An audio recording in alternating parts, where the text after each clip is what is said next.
Il y a des moments où la science semble sur le point de soulever un voile. Le 19 novembre, lors du live de la NASA consacré aux visiteurs interstellaires 3I Atlas, beaucoup ont eu l'impression que ce moment était arrivé.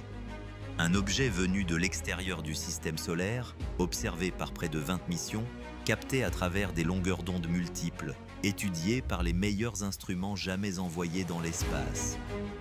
Tout semblait indiquer que nous allions assister à l'un de ces rares instants où l'humanité découvre quelque chose de réellement nouveau. Le public était prêt, attentif, suspendu au moindre mot. Après tout, les précédents visiteurs interstellaires, Oumuamua et 2I Borisov, avaient déjà bouleversé bien des certitudes. 3I Atlas, avec sa trajectoire étrange et sa composition encore inconnue, pouvait offrir des réponses ou poser de nouvelles questions. Et dès que les intervenants ont pris la parole, chacun s'est mis à scruter les détails. Les intonations, les choix de mots, les pauses, les images diffusées à l'écran, tout ce qui pouvait révéler quelque chose de plus grand que ce que les phrases officielles laissaient entendre. C'est alors que l'atmosphère du live a commencé à intriguer. Les intervenants ont décrit les missions mobilisées, les instruments sollicités, les efforts considérables déployés pour observer l'objet.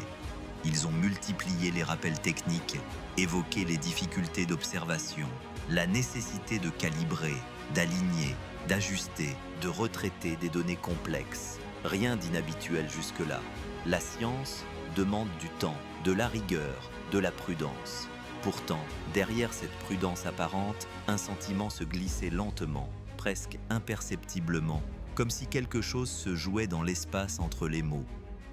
Au fil du live, les images présentées semblaient étonnamment limitées.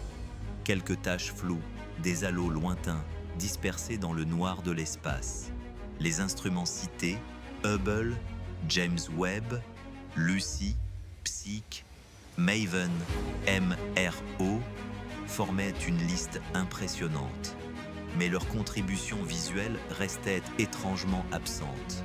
Chaque évocation de données était accompagnée de phrases soigneusement formulées, données encore en traitement, signaux en cours d'analyse, spectres nécessitant une calibration, informations non prêtes à être montrées.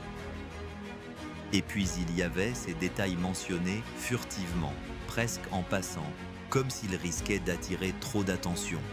Un ratio de dioxyde de carbone étonnamment élevé, une proportion inhabituelle de nickel par rapport au fer, une polarisation étrange des poussières, et surtout l'hypothèse, à peine murmurée, que 3I Atlas pourrait provenir d'un système plus ancien que notre Soleil. Autant de détails qui, normalement, auraient mérité une mise en lumière, une explication, un approfondissement. Pourtant, chaque fois qu'ils apparaissaient, la conversation se frayait aussitôt un chemin vers un terrain plus sûr, plus familier. À plusieurs reprises, les intervenants rappelaient qu'il s'agissait d'une comète. Une comète, rien de plus. Une comète venue de loin, certes, mais toujours une comète. Cette insistance, répétée avec une précision presque chorégraphiée, n'avait rien d'anodin. En communication scientifique, on insiste rarement autant sur ce qui va de soi. On insiste lorsque quelque chose, précisément, ne va pas de soi. Peu à peu, la conférence prenait la forme d'une présentation où l'on ressentait davantage la maîtrise que la révélation. Les questions les plus directes, sur la composition, sur la forme, sur les anomalies observées, sur les forces non gravitationnelles, recevaient des réponses enveloppées de prudence. Trop tôt pour savoir, encore en analyse, données à confirmer. Rien de faux, rien de choquant, rien de spectaculaire non plus. Mais un ensemble de phrases dont la retenue semblait, cette fois, dépasser la simple rigueur scientifique. Ce qui se dessinait alors n'était pas une absence de découverte, mais une absence de partage. Les intervenants confirmaient l'existence d'une quantité considérable de données, observées à travers une multitude de capteurs différents, mais n'en montraient que des fragments lointains, soigneusement inoffensif. Comme si le cœur du sujet devait encore rester hors de portée, pour des raisons qui n'étaient jamais explicitement formulées. Ce qui frappait le plus au fond n'était pas ce qui était dit, mais la façon dont certaines choses étaient évitées. On évoquait la possibilité d'une origine stellaire très ancienne, mais sans s'attarder sur les implications. On mentionnait des anomalies chimiques, mais sans chercher à les mettre en perspective. On reconnaissait des comportements subtils, mais sans tenter de les expliquer. Et chaque fois qu'un sujet devenait un peu trop délicat, un peu trop inhabituel, il se dissolvait dans un flot de précautions. Il existe certes une longue tradition scientifique qui préfère ne pas divulguer des données préliminaires pour éviter les interprétations hâtives.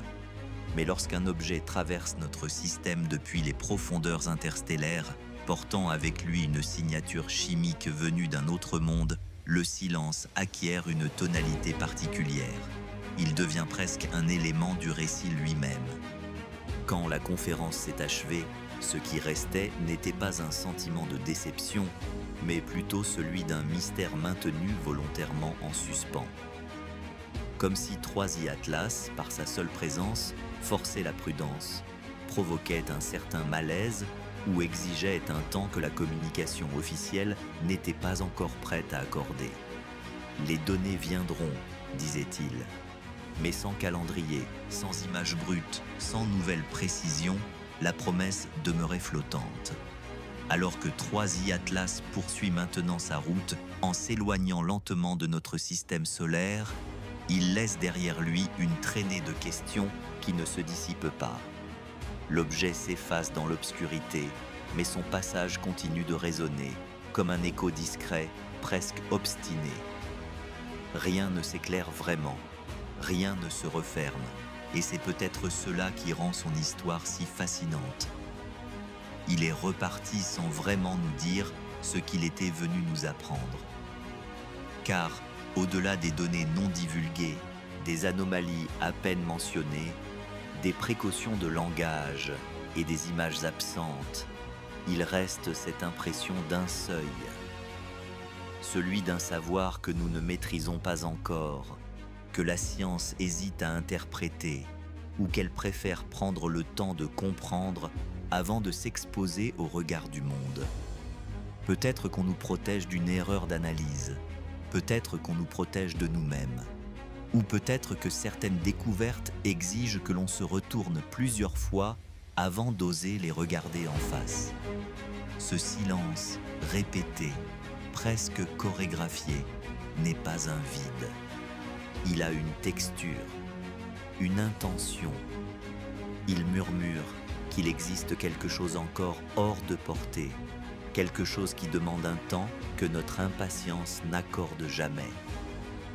Les objets interstellaires, comme 3i Atlas, sont rares, peut-être même exceptionnels, et chacun d'eux porte en lui la mémoire d'un autre lieu, d'un autre soleil, peut-être même d'un autre âge cosmique. Leur poussière est plus ancienne que notre monde, plus vieille que notre mer, plus vieille que l'air que nous respirons.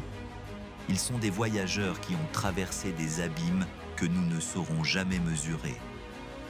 Et lorsque la NASA adopte ce ton si particulier, cette prudence extrême qui flotte comme une brume autour de chaque phrase, on comprend que ce qu'ils ont entre les mains dépasse la simple routine d'une observation astronomique. Il n'est pas impossible que les chercheurs eux-mêmes avancent dans l'incertitude, explorant une zone grise où la théorie n'a pas encore de carte, où les modèles hésitent, où les mesures racontent une histoire qu'on ne sait pas encore lire. Mais c'est précisément dans ces interstices, dans ces hésitations, que naissent les plus grandes découvertes. C'est dans les silences que se forme le début d'une vérité nouvelle. Souvent, ce n'est pas en exposant des images spectaculaires que l'on change notre vision du monde, mais en écoutant ce que les institutions ne disent pas, en percevant ce que les scientifiques cherchent encore à comprendre. 3i Atlas n'est peut-être qu'un fragment de roche glacée, une comète qui a mis des millions d'années à dériver dans l'obscurité avant de croiser notre chemin. Mais il est aussi un rappel.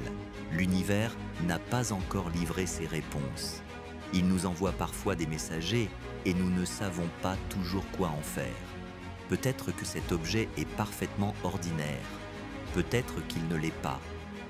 Dans les deux cas, le silence qui l'entoure n'est pas un obstacle. Il est un appel, un encouragement à regarder un peu plus loin que ce que l'on nous montre.